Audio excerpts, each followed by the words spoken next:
Well, it's good to see somebody here today. It's a holiday. A lot of people left LA, and I'm of the mind to say the best time to be in LA is when everybody leaves. So here we are.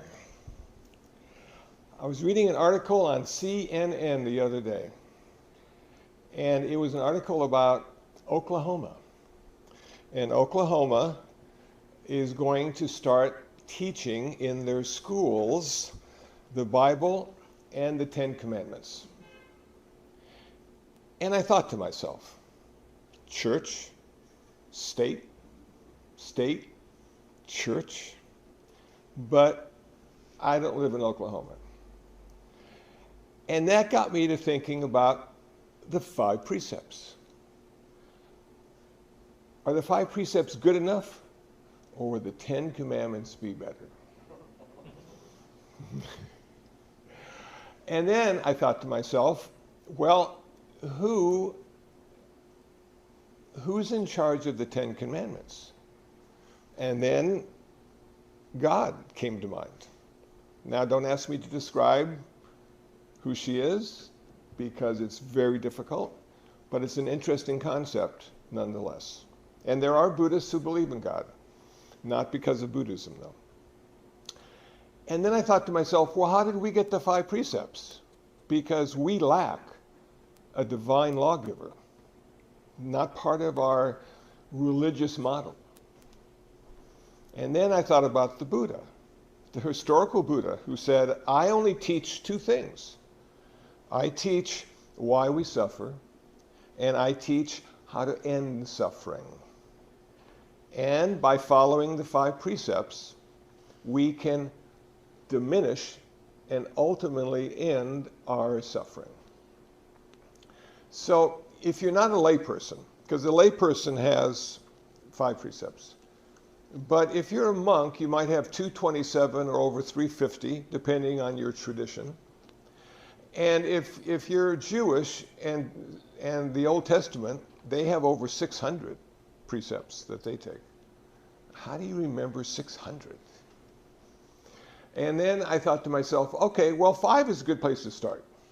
And when you become an official Buddhist, you take 5 precepts and the 3 refuges. So we're going to talk a little bit about the 5 precepts and what surrounds them. Why does following the precepts reduce our suffering? And I think it has something to do with karma. What we say and what we do affects how much we suffer or how little we suffer. And the 5 precepts seem to be a reference point. If you want to suffer less, practice the 5 precepts. Now that word, practice, is very important, because you don't practice the 10 Commandments. You are told to either do them, and things will happen if you don't. But they figured it out at the end. If you believe in Jesus, redemption and forgiveness when you die. If you believe in Buddha, the next rebirth when you die. And all the karma you've accumulated in this lifetime and all the other lifetimes you've already existed transfers to the next lifetime. That's why some people are born in Palos Verdes.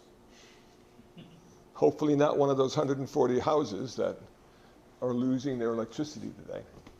But it's just like, okay, if you want a real good start on your rebirth, the 5 precepts and your karma, that's the answer. But it's just the start. It's just how you begin. It's not how you end. So we've all read stories, heard stories about people that had just remarkable beginnings. Wealthy family, very intelligent, went to the best schools, got the best jobs, and then they killed somebody. And you go, how could they kill somebody? One moment of unskillful thought led to many moments of unskillful action and the consequences for a lifetime. And you go, wow. So how do I prevent my life from going south? You take the 5 precepts. So let's talk about the first one.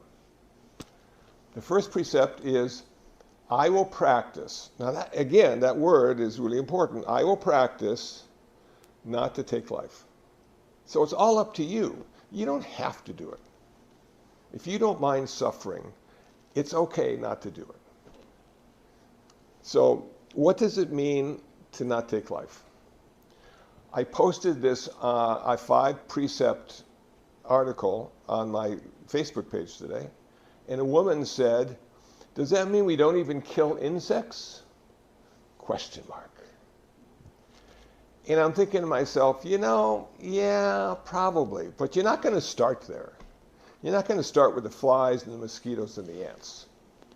You want to start with humans.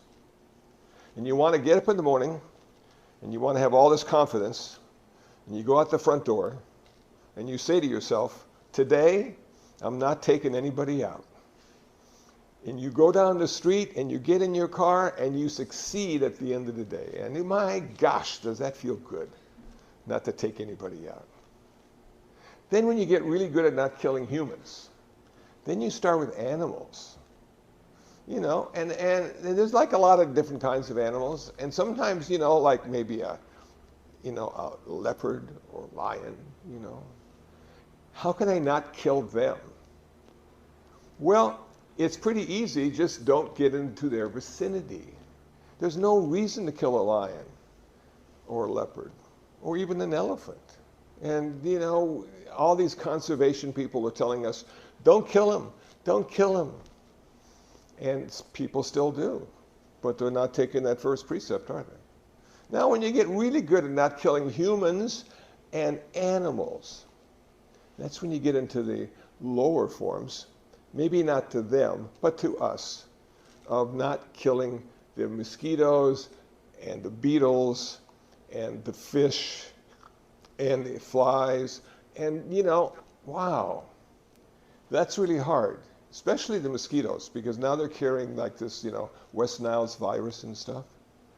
And I just posted an article on my Facebook page about bats, that bats can kill up to 1,000 mosquitoes an hour. They eat them. I'm thinking to myself, man, we all need to get some bats. The hell with the poison. Have you seen the trucks and they're sort of spraying the poison in the neighborhoods, and they tell us it won't hurt animals or humans. And I'm going to myself, really? And it kills all the mosquitoes and it's not going to hurt us? Not that I'm skeptical or cynical, but sometimes it's hard to buy into it. But if we all got our own little bat, and they say you can get a bat house to attach right to your own house, if you're lucky enough to have a house. And the bats will go there and not in your house. And then every night, they go out and they do their work, eating all those mosquitoes. And then in the morning, they go to the little house and they decide to go to sleep, usually upside down. But that's okay. And I thought to myself, isn't that really interesting? That's the way to do it. Or what we're doing too is we're releasing mosquitoes that are infertile, that can't produce other mosquitoes. So then when they mate, nothing happens. Okay. So there's ways to do it without killing them. You can prevent them from being born, or you can get some predators, and then, of course, every predator has its own predator, and except for humans, we're our own predator. And so, okay, cool. I think I can handle that first precept. Second precept, not to take what is not given. I will practice not to take what is not given. That's a little different than stealing. Because stealing, and we've seen it on the news lately, everybody's like 50 people going in and stealing stuff. And you go, wow, look at all the stuff they steal. Unbelievable. But what does it mean not to take what is not given? That means if you need a pen and you're in the classroom and you notice a desk over there and there's a pen that's not being used, you can't use it either because it wasn't offered to you. It's not yours. It hasn't been gifted. You have to go find the owner of the pen and say, would you mind if I used your pen? And hopefully they will say, of course. You didn't even have to ask. And you think to yourself, oh yes, I did. I needed to ask. So not taking what is not given. And in our culture, we have so much stuff. And we all have receipts. Some people have boxes of receipts, just in case anything goes wrong. And what does that receipt signify? It signifies that you are the owner. You are the owner. But if you meditate and study Buddhism long enough, you realize you don't own anything. I was talking to Reverend Kashanti before the service today, and he's talking about the aging process. And you sort of lose stuff along the way, like sight, hearing, flexibility. You thought you owned it. When you were 20, you owned all that stuff. You were good. That's why I don't like watching the Olympics. They're so good and agile and strong and clever and smart. And I used to be some of that 50 years ago. But it all went away. And now it's, can I get out of bed today? Do I get a gold medal for that? Yes, you do, Kusla. We're going to give you that gold medal. So it's like, okay, I don't even own myself. How can I imagine owning everything else? Back in the 70s, I had an Opel Manta in flag blue. It was so cool. My first new car, $3,500 out the door. And I had an audio cassette player. And it sounded so great over my stereo speakers. And then one day I was going to work and I got in my car and I noticed instead of having an audio cassette player, I had a big hole in my dashboard. And I thought to myself, how could that be? How could that be? How could anybody steal that audio cassette player? And I got out of my car and I looked at it and I pointed my finger. And I said to my car, who owns you, car? Who owns you? And I listened for a response. Silence. Nothing. I'm thinking, it's all one big illusion. I thought I owned the car, but I didn't until somebody wanted my cassette player more than I did. Wow, what a depressing start for the day. Thankfully, my insurance covered it, and 2 months later, it was stolen again. At that point, I decided, maybe I don't need a cassette player. Maybe silence is better, or the wind noise as you open the window. And you can think, and go on mini retreats as you get into your car. Okay, number 3, no sexual misconduct. I will practice not to get involved in sexual misconduct.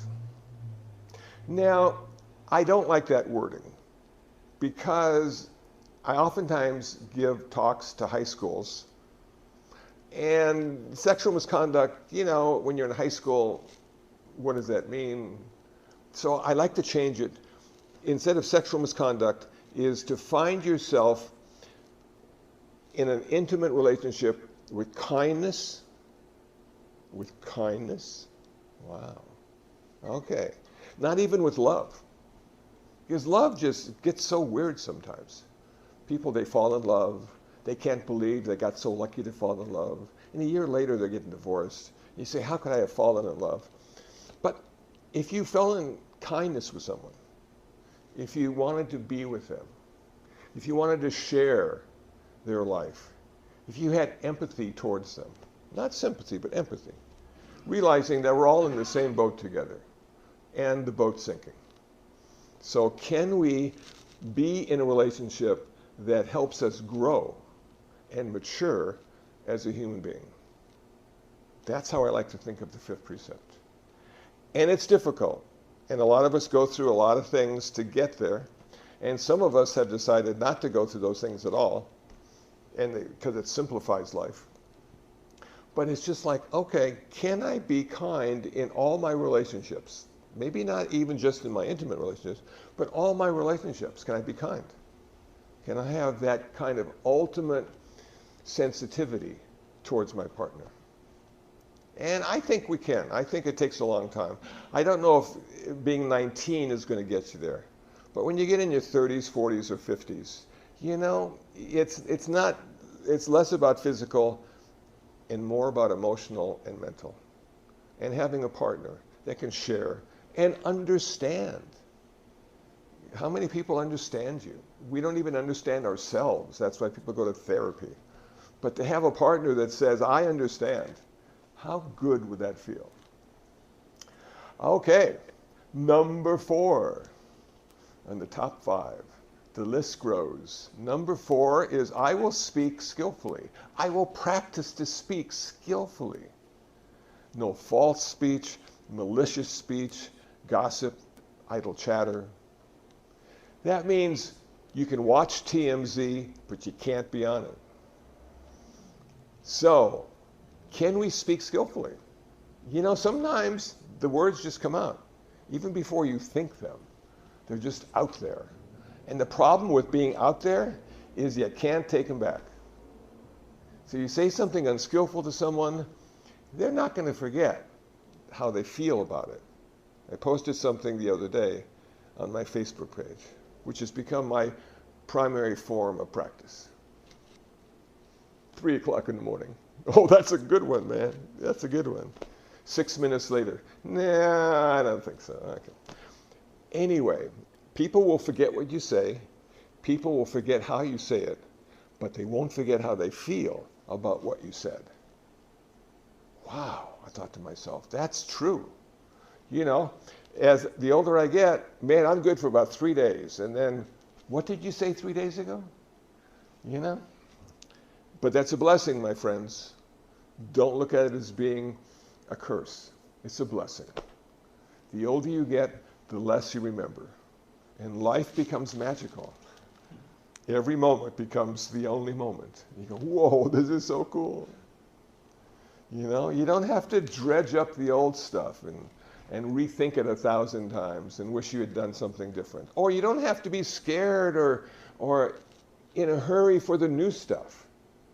You know, it'll happen, maybe, after a certain age. Maybe it will, maybe it won't. But it doesn't matter that much anymore because you're in this present moment and it's filled all your sense doors and you're experiencing it directly and it is magical, and then it dissolves into the next moment, which becomes magical again. And people say, well, what did you do today, Kusala? Oh, I was just enjoying the magic of life. They go, really? You didn't go to the baseball game? You didn't want to do anything other than just enjoy the magic of life? Yeah, you know what? That was good enough. That was good enough. And then you take a deep breath. You go, oh yeah, still here, still focusing, still ready for that next cup of coffee. Fantastic. So we need to be aware of what we say. And they say the wisest people of all don't say much. And I thought to myself, that is a profound statement, that a lot of times the people that know the least speak the most. And you go, wow, yeah. And then you get this one guy or one gal who knows a lot of stuff, and you got to pry it out of them. I thought, why would that be? Wouldn't they like to show off their knowledge and their insight? No, they don't care. They're in the moment, man. You know, it's the sunny day. It's the holiday. They don't need to show off. And then you have the other people, those people that have podcasts, who are talking all the time. And sometimes they have something to say, and sometimes they're just saying it. But that's okay. It's a diversion. It gives people something to do. Okay. One time I was asked, what's the benefit of meditation? What do I get out of meditating? And I came back with, well, it gives you something to do. You know, instead of going through a list of all the good and the bad that comes from meditation, it gives you something to do. Don't put too much value on it. Just do it. Okay, just do it. Which is Nike? They come up with that? I don't know. But it's like, okay, the people that have meditated the most and the longest are just people that do it. You know, and the ones that are really excited about going on the retreat, and they're going to have all sorts of cool people, and they're going to have great food, and yeah, that's good. That's good. But, you know, every morning when you get up and the sun's still not risen and you just decide to sit for 20 minutes, that's better. And then you start your coffee and you start your day. And there's no investment. It's just, okay, this is what I do. And then I do this, and then I do that. And then I enjoy the day. And then I do this, and then I do that. That's when it pays off. Okay, number 5, this is the most difficult one of all. I will practice not to consume intoxicants. No, how could that be? How can you live without intoxicants? Isn't that the fun part of being 21 or older? And you know, you have to sort of wonder why the historical Buddha came up with that. Because they had soma back then. People getting high and doing trips, man. You go into alternative realities and they're going, yeah, this is so cool, you know. And look at all the gods that live on all these different planes, you know, that you can visit. You can visit them and talk to them, and they'll talk back. Cool. Well, the problem with getting high, according to Buddhism, is that it steals your wisdom. You become really dumb, and you do things that if you were sober, you wouldn't do. And the results can follow you the rest of your life. You know, all you need is like one DUI. And it's like $20,000, and you got to go to jail sometimes, or you got to go to these classes sometimes, and you have to do all that stuff just because you were drinking and driving, and there's Uber, and there's even these cars now that don't even have anybody in them, that just drive you where you want to go. It's all automatic. It's all so cool. It's all high tech, man. You know, and you can get your cell phone out, shows up, there it is. You know? So why do you drink and drive? Why do people do that? Because they think it's not going to happen to them. That's why they do it. And then when it does, whoa, please forgive me. But you know what? The law doesn't forgive. It has justice and it's payback. You know, and karma works that way too. Karma does not forgive.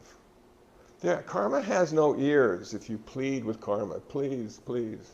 Karma has no eyes. It can't see you on your knees begging for forgiveness. It doesn't care. It's a law. Does gravity care when you fall down? No. Man, and everybody's falling down. The older you get, the more likely it is you're going to fall down. And you can curse gravity. You can say, I don't want to fall ever again. Well, get a walker, man. Get a walker. My stepfather, in his 90s, couldn't walk anymore. And my mother said, well, let's get you a walker. And then at least you can go from room to room. No, I don't want a walker. I don't want a cane. He was a very physical guy. He worked for the phone company. He climbed the phone poles and did all that kind of stuff. And his image of himself did not allow him to have a walker. So he sat in a chair all day, every day, watching TV, watching the dog. They'd even bring the meal over to the chair, the table next to it, so you didn't have to get up or try to get up. And you know what? Sometimes you need to look in the mirror and say, well, maybe I do need a walker, but I'm going to paint it rainbow colors, and it's going to be a fun one. And I'm going to have a good time going from point A to point B, because I'm getting tired of just being in point A. Okay. So when you're drinking and when you're driving or when you're taking drugs, and we know how many people die from drugs, fentanyl, everybody's dying from fentanyl. And you just go, wow, just to get high. And a lot of them are young and they miss now the rest of their life. And the problem with death is it's forever, man. It's forever. Now, if you're a Buddhist, you say, well, you come back. Yeah, but you don't come back. Something's come back. It's your karma comes back. But you don't get to go with it. You know, you go, oh man. So the same applies to taking a life. The same applies to taking stuff. It's just, you know, we got to be in this moment, and we have to see the value of being a moral human being. Someone who doesn't cause more suffering. Someone who's concerned about reducing or ending their own suffering. Now, after you get good at not doing, then you got to do. Then instead of not taking life, you need to encourage life. You need to help life grow and become what it's meant to be. Now, this may sound really weird, but bear with me. In the upstairs bathroom, we have a bathtub that we don't use, and there's articles, there's like a broom in there, and there's a mop in there, and that kind of thing. And there's a spider. And the spider has woven its web, but doesn't get many visitors. It just sits in its little spider web, just waiting for the next little visitor to show up. And when I use the bathroom, I see the spider every day. And he looks at me and I look at him. And I thought to myself, well, you know, on occasion, as I'm feeding the cats with the wet cat food, flies will get in there and they'll die. So why don't I take one of those dead flies and just sort of flick it in the spider web? Give him a little meal. Keep him alive for another day. So I thought, no, nobody would ever do that, or at least admit to it. So the other day, there was a dead fly in the cat food. I got him, I picked him up, I took him upstairs. The little spider was waiting. And I never saw the spider move so fast. It just ran right over there, wove him up, put him in lunch. Ready for lunch, ready for dinner. And I thought to myself, this is really weird, but you're encouraging life.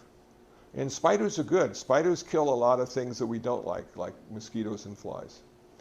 You know, and they don't really bother you. They're usually in a corner someplace. You don't even see them most of the time. You know, and they're just like living their life and waiting for lunch. That's all they're doing, waiting for lunch, man. So when we get to the point where we're good at not doing, then we need to be good at doing.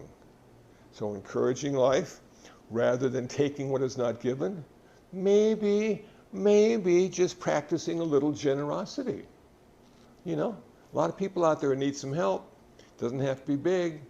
Doesn't have to be big. You know, and then no sexual misconduct. Let's encourage kindness, empathy. And if you like the word love, throw love in there as well. Then we come to no unskillful speech. Then we can practice only skillful speech. Speech that encourages, compliments. And if we can practice not taking drugs or alcohol, maybe we can practice encouraging others to see the wisdom in that statement of not taking drugs or alcohol. And you don't have to, you know, proselytize. You could even just say, well, listen, I'm not drinking tonight. You are. I'll drive home. You can come with me. I'll support you in that. You know, so they won't get that DUI. So looking at these 5 precepts, it's a way to live skillfully in the world. It's a way to understand your karma and how it works. Skillful, unskillful, more suffering, less suffering. Okay? And it's a way of being a good human being. Good in the sense of being skillful. Good and bad is a relative concept, and you know, it changes all the time. It was bad in 1970s to drive at 65 because we were having an oil crisis, so we had to drive at 55. And you were bad if you drove at 65 because everything was supposed to be 55. And then we got enough oil, so now we can all drive at 65 and even faster. How lucky are we? But this relative idea of good and bad is always changing. You know, who's making the laws? Who's deciding what's good and what's bad today? And you can see the Supreme Court and the local courts, and everything is always changing, and we learn, and hopefully we get a little bit better and have better laws, you know. But this idea of suffering and no suffering, that seems to be pretty constant. Humans are hardwired to have pain and emotional suffering. Now, we can't do anything about the pain except go to the doctor and get some medication, but we can do something about the suffering, because suffering is not mandatory. Suffering is optional.